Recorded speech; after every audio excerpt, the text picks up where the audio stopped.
Tout un quartier de Saint-Pierre pris dans une soudaine agitation vers 8 heures mercredi.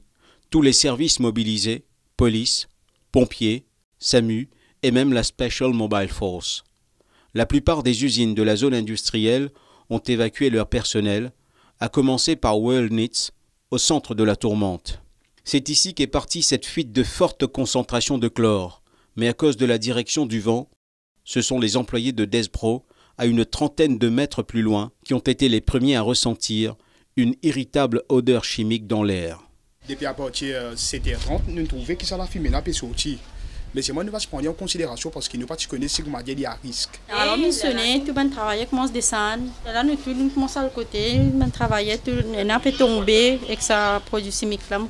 Vraiment, tu peux gagner l'estomac viré comme si, oui, et un petit peu de tremblement. Plus de 500 employés de la zone industrielle de Saint-Pierre ont été évacués, dans la panique, causant même, selon le médecin du SAMU, une hystérie collective. C'est en effet plus la peur d'une intoxication qui a provoqué une série de malaises. Quand on vient, nous trouvons beaucoup de gens qui galoper.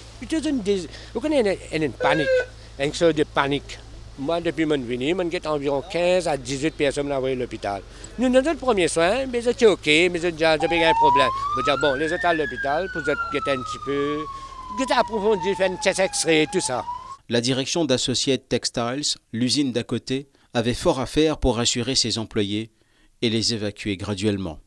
Les 350 employés de Wöllnitz, une usine de fabrication de t-shirts, étaient tous à leur poste quand l'alerte a été donnée.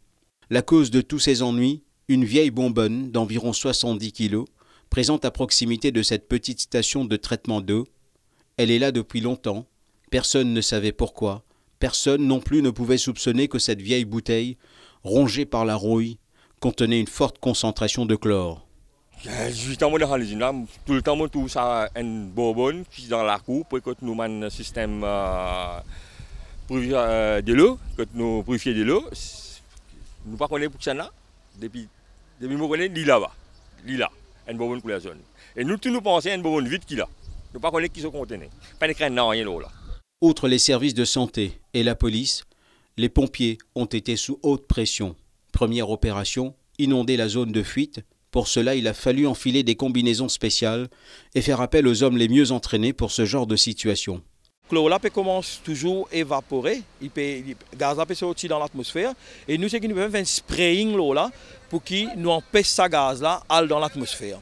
Et comme vous trouvez, nous sommes pompiers équipés avec des foulées encapsulées bien protégées, ils peuvent travailler dans le hot zone et nous en dehors dans les warm zones, nous pouvons contrôler la situation.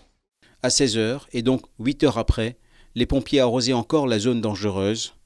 Après cela, c'est une eau toxique qu'il faudra pomper de cette station de traitement. La bonbonne abandonnée aurait pu laisser un bilan humain, des leçons à tirer.